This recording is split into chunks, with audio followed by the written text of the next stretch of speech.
우리 함께 사도신경으로 신앙 고백 드리겠습니다. 나는 전능하신 아버지 하나님 천지의 창조주를 믿습니다. 나는 그의 유일하신 아들 우리 주 예수 그리스도를 믿습니다. 그는 성령으로 잉태되어 동정녀 마리아에게서 나시고 본디오 빌라도에게 고난을 받아 십자가에 못 박혀 죽으시고 장사된 지 사흘 만에 죽은 자 가운데서 다시 살아나셨으며 하늘에 오르시어 전능하신 아버지 하나님 우편에 앉아 계시다가 거기로부터 살아있는 자와 죽은 자를 심판하러 오십니다. 나는 성령을 믿으며 거룩한 공교회와 성도의 교제와 죄를 용서받는 것과 몸의 부활과 영생을 믿습니다. 아멘. 오늘 우리 함께 부를 찬송은 찬송가 258장입니다. 샘물과 같은 보혈은 찬송가 258장을 부르겠습니다.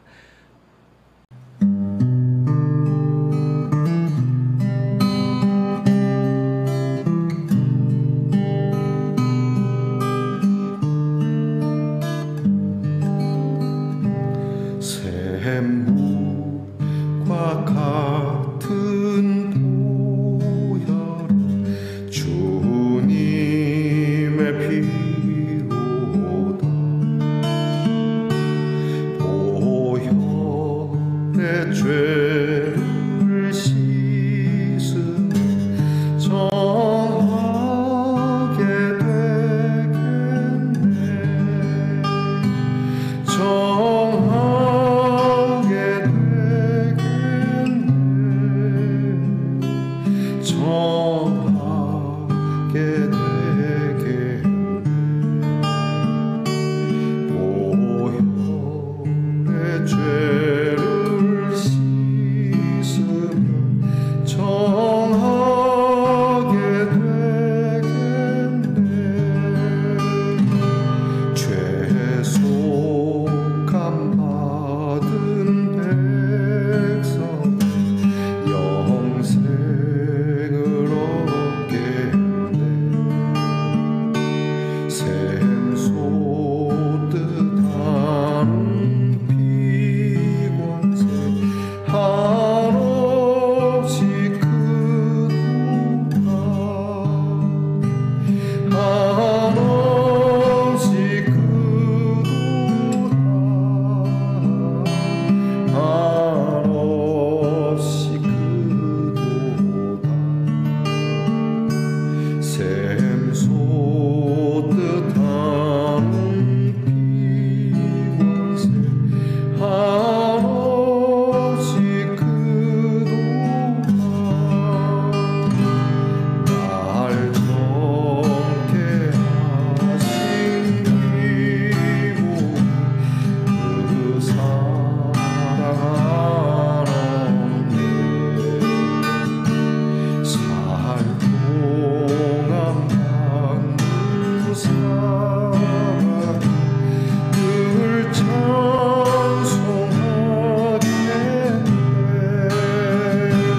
늘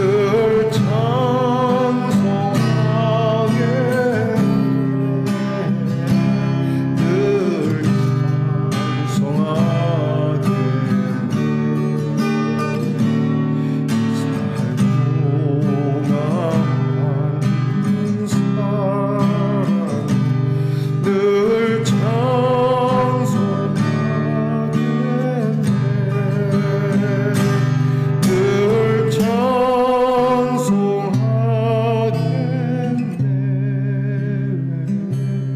늘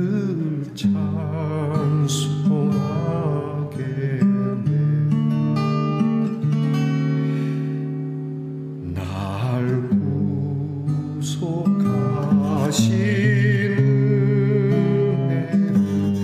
은혜를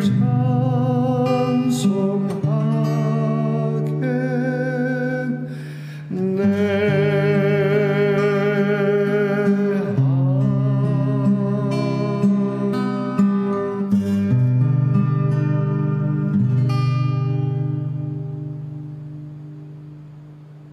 우리 모두 함께 마음을 가다듬고 겸손하게 고개 숙여 기도하겠습니다. 우리의 행함과 우리의 생각을 아시는 주님, 하나님께서 오늘 저희들의 마음을 헤아리시고 또 위로하여 주시며 주님의 그 크신 십자가의 은혜로 새 믿음을 주시니 감사합니다. 주님 앞에 나와 우리의 죄와 더러움을 깨끗이 씻어 주의 보혈로 정결케 되었으니 이 귀한 속죄함을 받은 은혜를 노래하고 찬송하기를 하나님, 우리 호흡이 다하는 날까지, 그리고 주님 나라에서 영원히 주를 노래하고 찬송할 수 있는 귀한 주의 사람들이 되게 하옵소서. 주님 참 신비합니다. 사람이 이렇게 어느 순간에 왔다가 또 어느 순간에 그렇게 흙으로 돌아가는 존재임에도 우리에게 영원함이라는 것이 있다는 것을 가르쳐 주시고, 그렇게 살 수 없는 존재임에도 그러한 존재로 바꿔주신다니 참 얼마나 신기하고 오묘한지 알 수 없습니다, 주님. 그러나 하나님께서는 이 일을 하신다 하셨고, 하나님께서는 우리로 거룩한 백성으로 그렇게 살아가도록 오늘도 역사하고 계신다 하시니 주의 말씀을 힘입어 당당하게 어깨를 펴고 허리에 힘을 주고 두 다리에 무릎에 힘을 주어 벌떡 일어나 하나님 앞에서 뛰기도 하고 놀기도 하는 어린아이와 같은 우리 말씀 동산의 성도들이 되게 하옵소서. 하나님, 우리가 원하는 것이 이 세상에 살며 잘 먹고 잘 사는 것이 소원이 되지 않기를 원합니다. 이는 하나님께서 주신다 하셨음을 믿고 우리의 소원은 늘 주 앞에 정결하게 되기를 원하고 거룩하게 되기를 원하고 샘솟듯 하는 우리 주님의 그 보혈의 피의 권능을 의지하여 믿음으로 살기를 소원하는 우리 성도들이 되게 하옵소서. 오늘도 주의 종의 가정에 하나님께서 필요를 따라 채워주시고 더하지도 덜하지도 않은 꼭 알맞는 은혜를 부어주실 줄 믿습니다. 무엇보다 병 가운데서 눈물로 호소하며 간절히 강건하게 되기를 원하는 우리 성도들을 주님께서 치료의 손으로 만져주시고 또 고치시는 말씀으로 명하셔서 온전하게 되어지고 깨끗하게 되어지는 놀라운 기적이 우리 성도들에게 있게 하옵소서. 하나님, 우리 자녀들을 위해서 늘 기도합니다. 하나님의 지혜와 총명을 주셔서 공부하게 하시고 주의 용맹함과 강건함과 그리고 평화로 나라를 지키게 하시고 주님께서 채워주시는 하늘의 만나와 같은 경영과 경제를 가지고 직장에서 일하게 하시고 또한 어디에 있든지 무엇을 하든지 사망의 음침한 곳에서조차도 하나님께서 눈동자처럼 지키시는 은혜로 멀리 해외와 객지에서도 평안하게 눕고 일어날 수 있는 우리의 자녀들이 되게 하옵소서. 오늘 이제 하나님의 말씀을 열어 또 새로운 말씀을 배우고자 합니다. 배우는 대로 행하기도 하고 배우는 대로 깨닫기도 하고 그 깨달은 것을 전하며 우리의 몸에서 우리의 삶에서 이 말씀이 새록새록 살아 열매 맺게 하옵소서. 감사드리며 예수님 이름으로 기도하옵나이다. 아멘. 오늘 우리가 함께 나눌 말씀은 예레미야입니다. 이제 오늘부터 우리가 예레미야서를 함께 또 묵상하고자 합니다. 예레미야를 여시고 예레미야 1장 1절 말씀을 우리가 함께 읽겠습니다. 예레미야 1장 1절 말씀을 저와 함께 소리를 내어 같이 읽겠습니다. 베냐민 땅 아나돗의 제사장들 중 hil기야의 아들 예레미야의 말이라. 아멘. 말씀의 동산 성도 여러분, 지난밤 편안히 잘 주무셨습니까?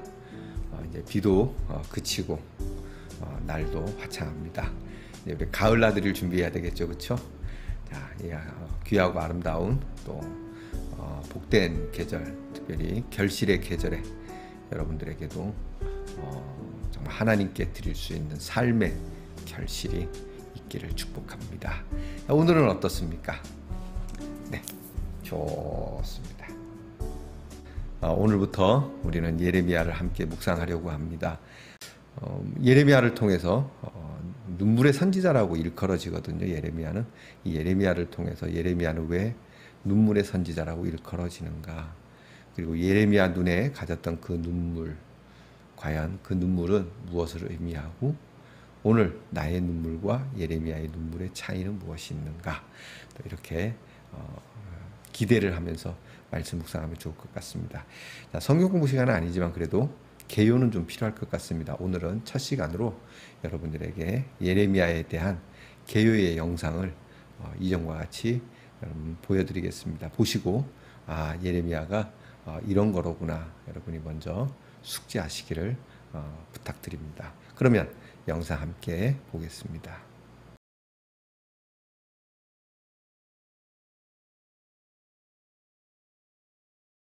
예레미야서. 예레미야는 이스라엘 제사장으로서 남유다가 멸망하기 전 몇십 년 동안 예루살렘에 살며 활동했습니다. 그는 이스라엘이 받게 될 엄중한 심판을 경고한 선지자였는데 이스라엘이 우상 숭배와 불의로 하나님과의 언약을 어겼기 때문이죠. 그는 심지어 하나님이 이스라엘을 심판하고자 바벨론을 사용해 예루살렘을 파괴하고 백성을 포로로 끌려가게 하실 것도 예언했는데 슬프게도 그의 예언은 현실이 되었죠. 예레미야는 예루살렘이 포위되고 파괴될 때 거기 살았고 포로로 끌려가는 것도 지켜봐야 했습니다. 이 책은 참 재미있는 방법으로 만들어졌는데요. 36장을 보면 하나님은 예레미야가 예루살렘에서 활동한 지 20년 후에 그에게 모든 설교, 시, 수필을 모아 기록하라고 말씀하십니다. 이에 예레미야는 바룩이라는 서기관을 고용해서 그에게 모든 자료를 두루마리에 기록하게 했는데 바룩은 예레미야에 관한 이야기도 많이 모아 이 모두를 하나로 연결했죠. 이게 바로 이 책이 마치 하나의 문집처럼 읽히는 이유이며 책 전체가 선지자 예레미야를 하나님의 공의와 은혜의 선포자로 표현하기 위해 구성되어 있습니다. 책은 하나님이 예레미야를 선지자로 부르시는 장면으로 시작합니다. 그는 두 가지 소명을 받는데 하나는 이스라엘을 향한 선지자요, 하나는 열방을 향한 선지자입니다. 그의 예언은 뽑고 파괴하지만 또한 심고 건설할 것이라 말합니다. 즉 그는 이스라엘을 꾸짖고 하나님의 다가올 심판에 대해 경고하지만 미래를 향한 소망의 메시지도 전달하는 거죠. 이 서론은 긴 첫 부분인 1장부터 24장을 완벽히 요약하고 있습니다. 이는 모두 포로기 이전 예레미야의 글로서 핵심은 이스라엘이 하나님과의 언약을 어겼고 율법에 기록된 모든 합의사항을 위반했다는 거죠. 그들은 여러 방식으로 가나안의 온갖 이방신을 받아들여 전국의 신전을 세워 예배했는데 예레미야는 이러한 우상 숭배를 간음에 비유해서 매춘, 난혼, 외도 등의 단어를 사용해 이스라엘이 어떻게 이방신들에게 충성했는지 묘사했죠. 또 예레미야는 반복해서 이스라엘 지도자들을 비판했는데 제사장, 왕, 선지자 할 것 없이 모두 타락했기 때문이죠. 그들은 율법과 언약을 버렸고 그 결과 비극이 찾아왔습니다. 사회에 불의가 만연하게 된 것인데요. 이스라엘에서 가장 취약한 계층인 과부와 고아, 이민자들이 유린당했는데 이는 명백히 율법에 어긋난 것이었지만 이스라엘 지도자들은 신경조차 쓰지 않았죠. 이런 모든 문제가 집약된 곳이 바로 7장입니다. 예레미야의 성전 설교로 불리는 장이죠. 이스라엘 백성은 아무렇지도 않은 듯 하나님을 예배하러 성전에 나오지만 실상 성전 밖에서는 이방신을 예배하고 있습니다. 심지어 어떤 이들은 끔찍한 가나안 풍습을 따라 자녀를 희생제물로 삼기도 했죠. 결국 예레미야는 누구나 듣기 싫어하는 말씀을 선포하게 됩니다. 이스라엘의 하나님이 심판하실 거라는 것이죠. 북쪽으로부터 적을 보내 성전을 허물고 이스라엘을 벌하실 것이라고 말합니다. 이들은 하나님이 예루살렘을 정복하도록 허락하신 군대였는데 읽다 보면 그 군대가 바로 바벨론 제국이라는 걸 알게 되죠. 그러다가 25장에서 장면이 전환됩니다. 이스라엘은 하나님께 돌이키지 않았고 결국 바벨론에 새로 즉위한 느부갓네살 왕 첫 해에 하나님은 예레미야에게 바벨론 군대가 이스라엘과 주변 모든 민족을 정복하고 70년 동안 포로 삼을 것임을 선포하라고 하시죠.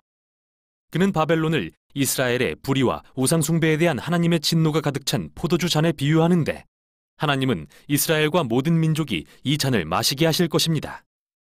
이 장이 이 책의 구성에서 핵심인 이유는 다음에 올 내용이 모두 바벨론의 공격에 초점을 맞추고 있기 때문이죠.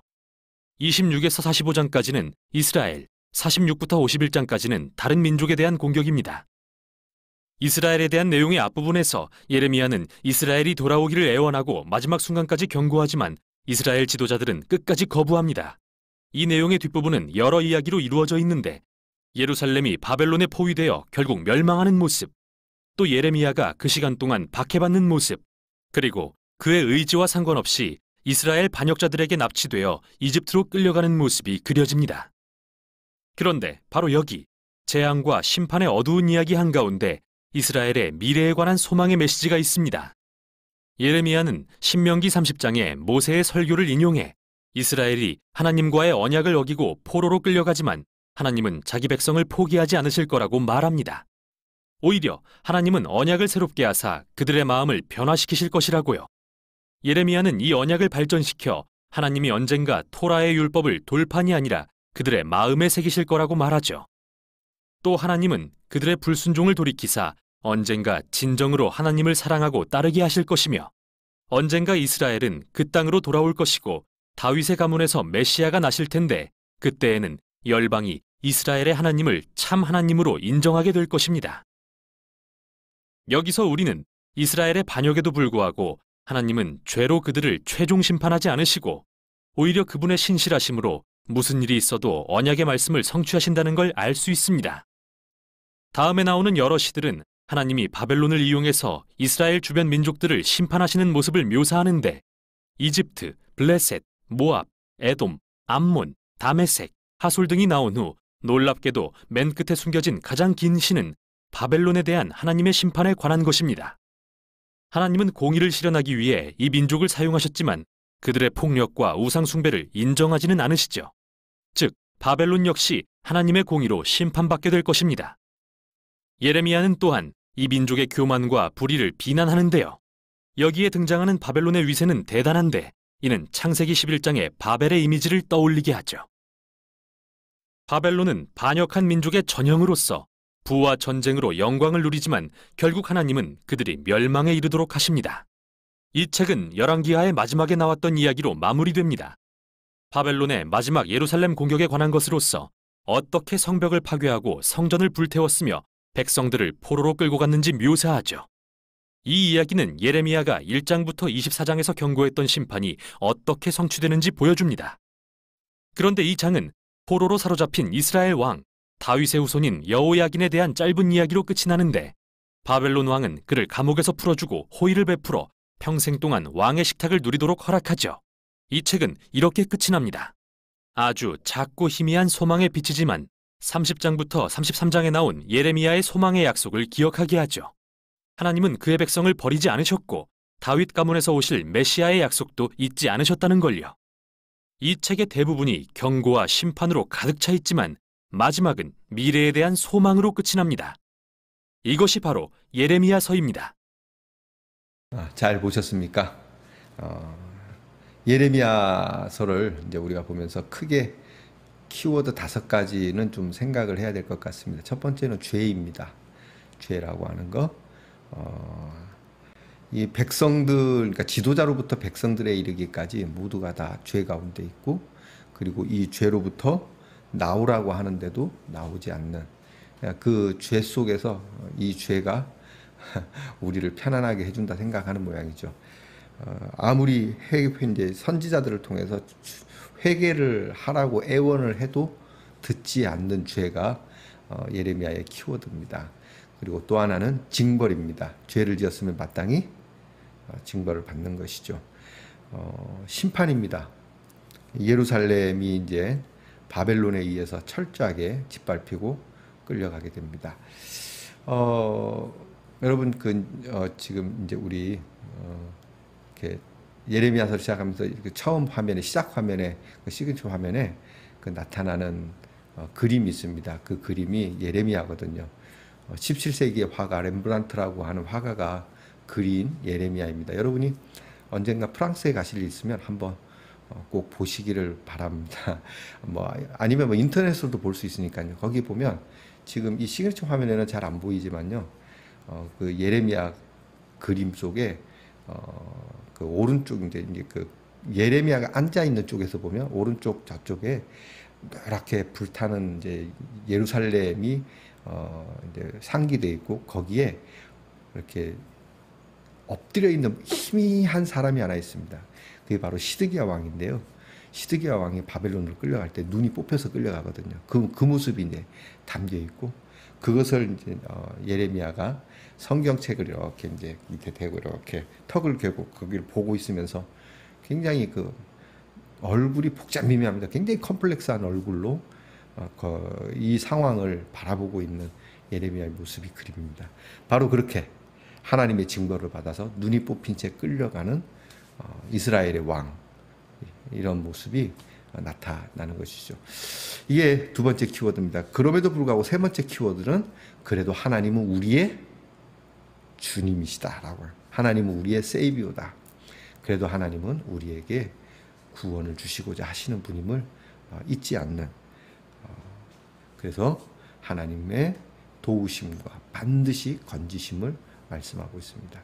이제 네 번째 키워드는 New Heart입니다. 새로운 마음. 하나님께서 새로운 목자를 보내셔서 그 백성들의 미래를 약속하시고 그리고 새롭게 하시는 희망을 주시면서 우리 안에 새 마음, 새 부대가 되도록, 새 술은 새 부대에 부어야 된다는 예수님의 말씀 있죠. 그러한 은혜를 주시고자 합니다. 그리고 마지막 키워드는 충성입니다. 예레미야는 정말 그 몇 대 왕에 걸쳐서 이스라엘이 멸망해 가는 과정을 보고 그 가운데서도 예레미야는 철저하게, 요즘 우리가 성공이라고 하는 기준으로 보면 철저하게 실패한 선지자로 보여지는 사람입니다. 그럼에도 예레미야는 자기의 섬김과 하나님께서 명하신 것을 접지 않고 끝까지 죽기까지 이 하나님의 말씀을 선포를 합니다.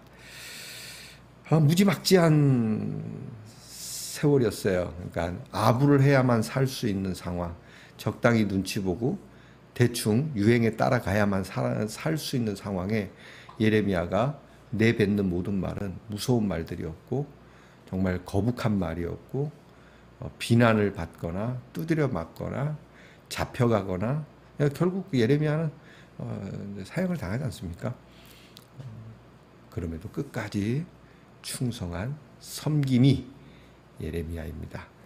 자, 이것이 예레미야의 키워드입니다. 앞으로 예레미야를 함께 묵상해 가면서 우리의 마음속, 우리의 영 속에 하나님께서 주시는 은혜는 무엇인지, 또 나는 어떤 것을 또 하나님 앞에 고백할 수 있고 받을 수 있고 고칠 수 있는지를 여러분이 하나님 앞에 기대하면서 기도하면서 이 말씀을 함께 배워가도록 하십시다. 자, 그러면 내일 만나겠습니다. 기도하십시다. 하나님 아버지, 감사합니다. 슬픔과 탄식이 있는 그러한 시대에 그럼에도 요동하지 않는 굳건한 의지를 가진 무한한 은혜의 충만함이 있는 영성의 사람 예레미야를 묵상하고자 합니다. 하나님, 자기가 충분히 누릴 수 있는 것이 있었음에도 불구하고 모든 것을 포기하고 그저 무명의 하나님의 한 사람으로 충성하기를 원했던 예레미야처럼 이제 말씀을 배워가며 예레미야의 메시지가 오늘 나에게 어떤 인간적인 측면과 영적 측면에서 모두를 풍성하게 할 수 있는지, 또 그렇게 역사하시는 하나님을 어떻게 만날 것인지를 기대하면서 이 말씀을 받게 하옵소서. 예수님 이름으로 기도하옵나이다. 아멘. 하늘에 계신 우리 아버지, 아버지의 이름을 거룩하게 하시며 아버지의 나라가 오게 하시며 아버지의 뜻이 하늘에서와 같이 땅에서도 이루어지게 하소서. 오늘 우리에게 일용할 양식을 주시고 우리가 우리에게 잘못한 사람을 용서하여 준 것 같이 우리 죄를 용서하여 주시고 우리를 시험에 빠지지 않게 하시고 악에서 구하소서. 나라와 권능과 영광이 영원히 아버지의 것입니다. 아멘.